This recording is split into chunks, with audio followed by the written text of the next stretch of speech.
These may be the best lenses for the money out there. Hi guys, this is Bindra. I'm the owner of Bindra Productions here in Orlando, Florida, and today I'm going to review DZOFilm's Arles set of lenses. Plus, I'm also going to compare them to their Lustre versions. If you've seen the Chicago vlog series I posted a little bit ago, then you know how in that project we had decided to use DZOFilm's Arles lenses. So initially I was just going to rent them, as in the past I have not been a fan of buying lenses from Chinese brands because they didn't have the reputation, customer support, serviceability, things like that comes with buying a traditional lens set. However, ever since I'd seen the images coming out of these lenses, I was genuinely very interested in them. I feel like these brands have matured enough now, they're producing glass that is just incredible. So I had been eyeing them for a while, and once our rental fell through for that project and we needed this glass like ASAP, I just decided to pull the trigger and buy the set.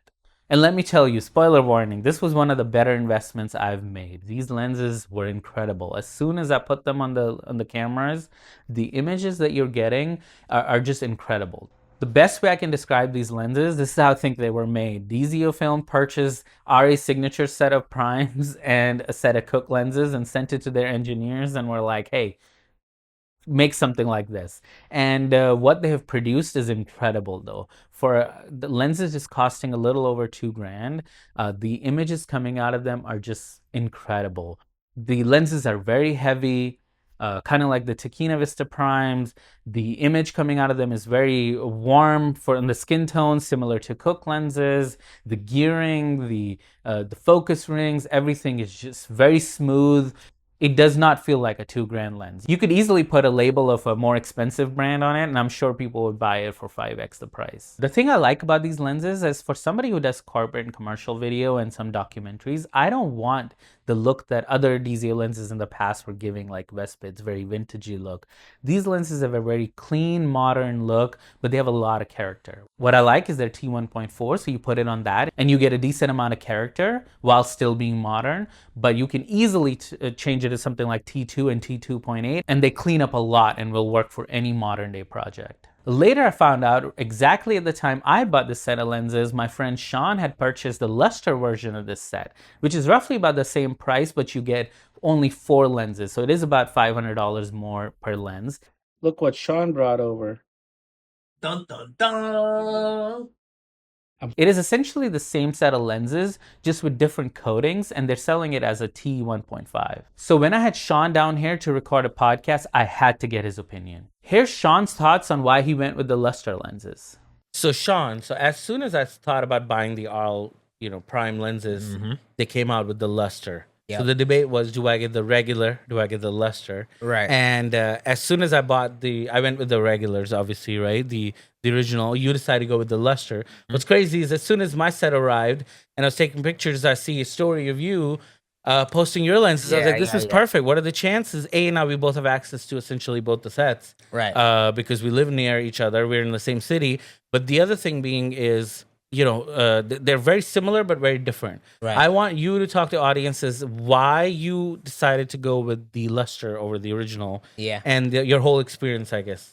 Well, at this phase of my career for a while now, I've been like, man, I want to get a cinema lens set. So that's actually why I went to NAB a few months ago to figure out like, okay, what cinema lens set do I want to buy? What do I want to buy? What do I want to invest in? And I played with the Nisis, I played with the Blazar, the Suray lenses, all these different brands. But when I picked up the Arles Lustre, I was like, yo, this is the set for me. Yeah. I think the reason I bought those over the regular set was just because I'm like, why not lean into the character? That's just my look. Like I have lens flares that look like this and nobody else has it. I'd rather set myself apart from, not saying that those aren't beautiful, but these are limited edition, So like you're rarely going to see the things you see in my videos on other people's. So here's what they changed. From what I understand, they basically removed some coating, add some coating, right? And whatever they added obviously takes tiny bit of light transmission away, which people can see now. But the originals are 1.4, T1.4. The new ones are 1.6. So there is a little bit of a tiny transmission loss.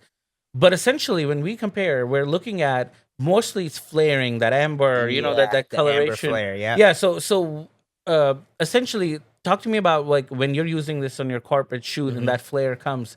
Is that a desired character for you? Yeah, I love it. You love I mean, so I've used it on probably 4 shoots now. I don't get flaring all the time. I mean, with a light like this, as you guys can probably see in the video, it gets flare so easy. Yeah. But like I did a documentary style shoot recently outdoors for an electric company, and we didn't really get any flaring unless we were aiming at the sun. And the quality looks pretty much exactly the same as the Arles. It's just when you get that flare, it's like, oh, we flaring, baby. Yeah, and it's that amber color. That amber color, amazing, yeah, right? it's so beautiful. Man. Awesome. All right, now having seen both today here, which I know you did at NAB, what do you think about both the sets of lenses? I love them both. I mean, these were the two that like, I mean, they're expensive. Yeah. So I was like, I was gonna get the Vespers at first, but I'm like, if I invest in a cinema set, I want this to be a 5-10 year long-term set that I'll probably have for the rest of my life. And looking at both from YouTube and in person now here, I'm like, they're both a great buy. It just depends on what you want. Remember we talked about earlier, like for me, it was like I want character all the time, and if I don't want character, I'll rent your lenses. Yeah, exactly. And you wanted the clean all the time, and if you want character, you'll hit me up. Exactly. Talking about DZOFilm, they make obviously incredible lenses. We're seeing how far these Chinese companies have come. Yeah. Are you worried though, because the innovation's happening so fast now in lenses of all things? Yeah. Where you wouldn't think that they're gonna in 2 years basically have another set, and then now you don't have, because they did that with Vespits 3 years later. So are you afraid that in 3 years maybe they come out with an RL2 and no, your lenses are not the latest and the greatest, which typically doesn't happen to lenses. I think lenses don't really go obsolete when they look good. You know what I mean? It's like our RLs are going to be, I mean, even if they come with RLs 2 and 3, you'll still like, oh, okay, those Arles Luster still have a special look. I think the quality of the Lustre with the amber flare and everything, I'm like, no matter what they put out next, it's still going to have its own unique characteristics, and it's not going to be outdated or anything like that. Yeah. You know? Okay.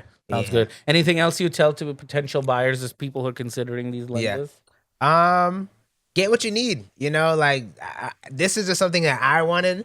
I was looking for a cinema lens set, but if your photo glass looks fine to you, keep that. If you want character, get the Lustre if you have the money for it, or if you don't, stick with the regular Arles.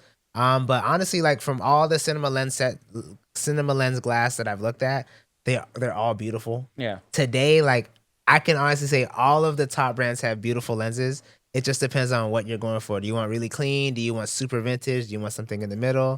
Do you want character? Just how far have you come, right? Crazy. Can you imagine a time where companies like Nisi and Laowa and DZOFilm, they've created lenses so many options that we can actually afford. Lenses were for a long time a rental only item for good lenses, and now we can own a set. Right? It's incredible. Easy access. It's a wonderful time to be alive, man. All right. Thank you, Sean, for coming. So back to our video. So do I regret buying these lenses? Absolutely not. They have already been worth it. The ROI is incredible. Now that I've looked at the Lustre versions, what do I think about them?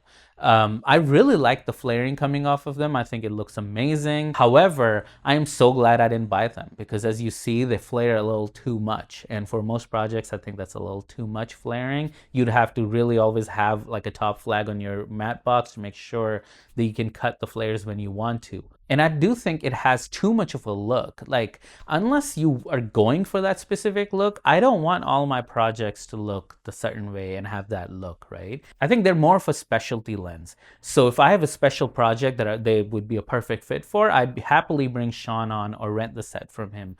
I don't think they belong on every set and every project. However, both these lens sets are amazing, and I don't think you would regret buying either of them. So I've been really happy. We put them already on a few projects, and I can't wait to use them more in the future.